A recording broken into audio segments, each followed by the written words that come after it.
Em 1988, a gente se encontra em uma guerra de consoles entre a Nintendo e a Sega, na qual a Nintendo estava se consolidando no mercado com seu console de 8 bits. Então, a Sega cria o primeiro console de 16 bits e com uma velocidade bem maior, chamado de Mega Drive. O Mega Drive era uma evolução do Master System que utilizava um processador bem melhor de 16 bits, com uma velocidade absurda, mas ainda com os cartuchos famosos. Dentro da Sega, ele era conhecido como MK1601, mas o dono da Sega resolveu batizá-lo de Mega Drive, que representava superioridade, Mega, e velocidade, Drive.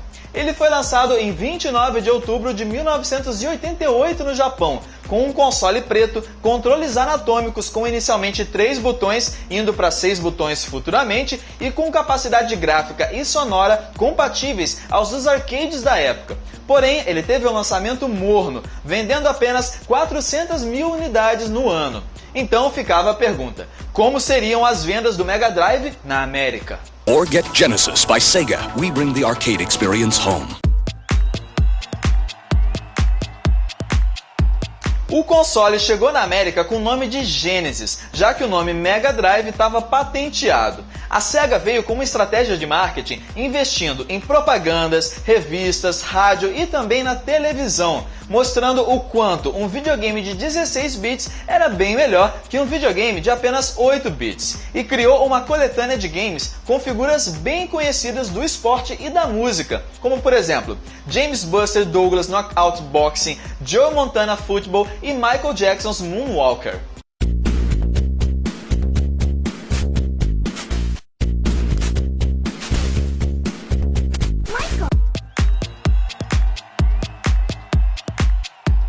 Mas mesmo assim, a Nintendo ainda continuava dominando o mercado. Então a Sega implementou uma nova estratégia que era baixar o preço do console para torná-lo popular e também continuar a campanha de marketing bem agressiva. Além disso, eles deixaram o Mega Drive mais focado nos adolescentes que nas crianças. Com isso, eles conseguiram mudar totalmente a imagem do Mega Drive, fazendo inclusive com que os adolescentes se negassem totalmente a ter um Super Nintendo só para não serem discriminados por ser um console para crianças. Daí surgiu a jogada que mudou tudo: trocar o game que acompanhava o console, de Altered Beast pelo Sonic. Assim surgiu o novo mascote para o console, um mascote que tinha tudo a ver com a velocidade do videogame.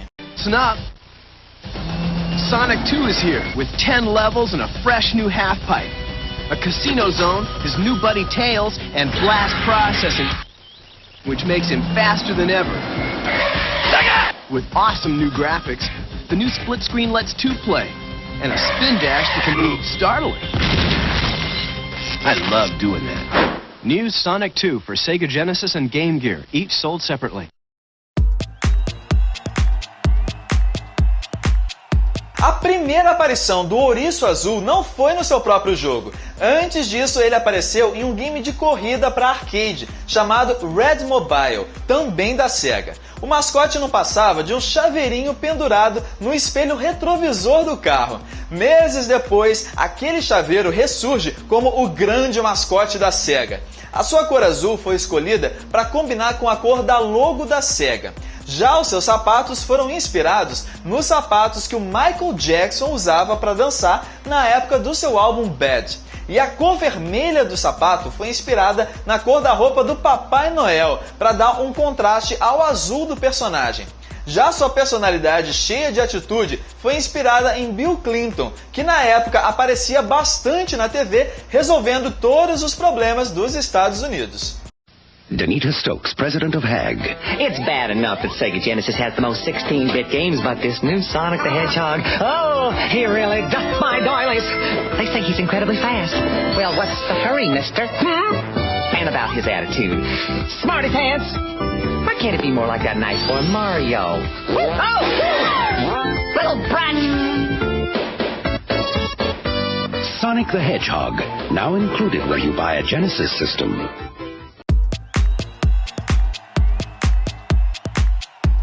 A Nintendo, pela primeira vez na sua história, se viu ameaçada. Ela estava perdendo terreno para o novo mercado de 16 bits que a Sega iniciou. A Nintendo precisava então de um console novo para poder superar o Mega Drive. E assim, no final de 90, foi lançado no Japão o Super Famicom ou Super Nintendo, que logo se tornou um sucesso. O console possuía gráficos e efeitos audiovisuais bem mais sofisticados que o rival, porém tinha um defeito grave também. O seu processador era muito lento, rodava apenas 3.57 MHz, perdia feio para o Mega Drive, que rodava a 7.67. Isso fez toda a diferença para o tipo de jogos lançados para cada console. Enquanto o Super Nintendo dominava com os RPGs no Japão, o Mega Drive se consolidava nos mercados americanos. Isso porque a Nintendo atrasou seu lançamento na América. Então, a Sega teve todo um caminho livre para poder reinar no mercado americano de 16 bits, chegando inclusive a possuir mais de 60% em alguns pontos. Uma curiosidade é que a Sega tinha uma campanha publicitária bem agressiva contra o Super Nintendo. Dá só uma olhada nesse exemplo. Gotta go. Hey, guy, you're the first serious gamer I've seen all morning. Check this out. Brand new 16-bit Super Nintendo with Super Mario World. Wow! What's this one? Oh, this is Sonic the Hedgehog from Sega Genesis. Hey, look at these radical colors, huh? Wow, Sonic's fast, too. No, over here. I like Genesis, and it costs a lot less. Wait, kid, that game I'll there. take Sonic and Genesis. I knew that. Sonic the Hedgehog. More action, more speed. Sega Genesis, it's a whole lot more for less. A Tectoy representava a Sega no Brasil e já dominava o mercado totalmente. Isso porque o Master System concorria na época com o Phantom System, que era um tipo de clone do Nintendinho. E não era fácil encontrar os melhores jogos do Phantom System para vender nas lojas oficiais por aqui. Era um mercado ruim e na sua maior parte vinda do contrabando. Já a Tectoy tinha a vantagem de ter games e consoles produzidos no Brasil, preços mais populares e jogos e consoles disponíveis então em lojas oficiais. O lançamento oficial do Mega Drive por aqui foi em novembro de 1990, porém, graças à pirataria, o Mega Drive já estava no Brasil muito antes de ser lançado oficialmente com o contrabando. A Tectoy manteve todas as suas estratégias de marketing que deram certo com o Master System.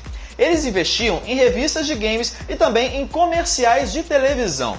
Em 1992, eles ainda realizaram uma parceria com o Gugu Liberato e o SBT para a realização de um game show baseado, claro, nos seus produtos. Era o Play Game. Era um programa com gincanas, todas baseadas em videogames, como por exemplo, pegue 50 argolas no Sonic the Hedgehog em 1 minuto, por exemplo. Pulou, pega e passa agora. Cuidado pra não largar, cuidado pra não cair. Agora sim pode largar, cuidado com a água. Boa! O Renato é rápido, o Renato tá indo muito bem. Passou agora para a Marina. Marina, atenção! A Tectoy havia criado um mercado tão grande que as suas grandes rivais se uniram à Nintendo em 1993 para conseguir competir com ela. E mesmo assim, não obtiveram o mesmo sucesso. Até hoje, a Tectoy ainda vende o Mega Drive aqui no Brasil. Porém, claro, uma versão bem diferente e com alguns jogos na memória. Uma curiosidade é que vários jogos foram adaptados para o Brasil, criando-se assim vários games totalmente localizados para a gente, como por exemplo o da Turma da Mônica. Além disso, em 2000 foi criado um game bizarro, baseado no Show do Milhão. Certa resposta. Parabéns, você acaba de ganhar R$1 milhão.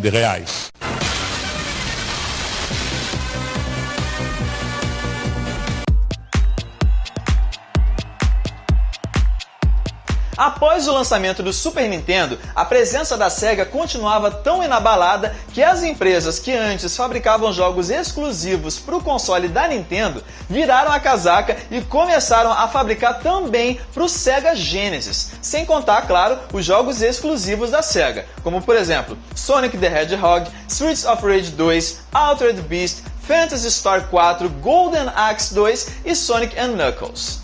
We went to the big guy. We laid the whole thing out for him. We told him we had this great idea for a new game called Sonic & Knuckles. It's Knuckles in his own game. Plus it has new technology. Lock-on technology. So you can play Knuckles in Sonic 2 and 3. It's revolutionary. He just laughed at it. So we sold the whole thing to Sega? Who's laughing now? Batman!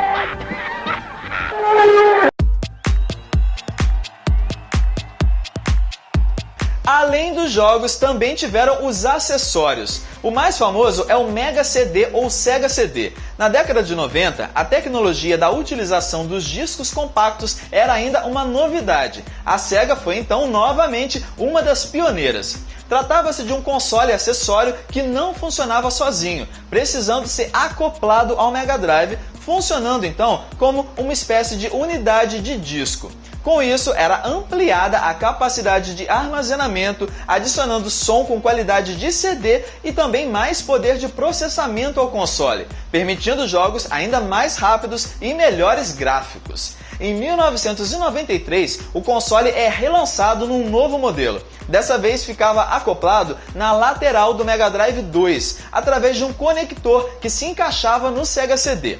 Para garantir a estabilidade, era necessária uma base. Porém, o Sega CD apresentou um sério problema. Era necessária a utilização de duas fontes de alimentação, uma para o Mega Drive e outra para o Sega CD. Por essa razão, a Sega lançou o Genesis CDX, o Mega Drive 3, que já vinha com o Sega CD embutido nele, embora fosse um pouco mais pesado e mais alto, claro. Outro acessório lançado pela Sega foi o Genesis 32X, que buscou tornar o Mega Drive em um console de 32 bits, melhorando sua capacidade sonora, gráfica e de hardware. Porém, um grande fracasso, pois jogos poucos foram lançados e tinha o mesmo problema de ter que usar duas fontes e um monte de cabos. Com tudo isso junto, parecia mais um console Transformers.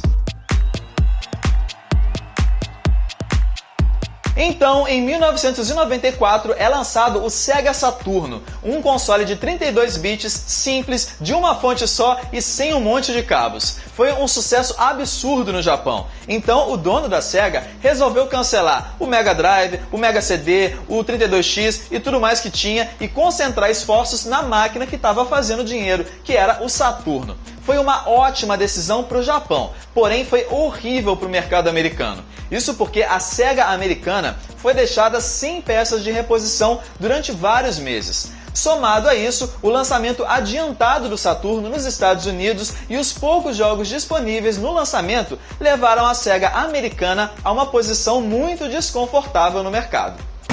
And leave the rest of the world behind.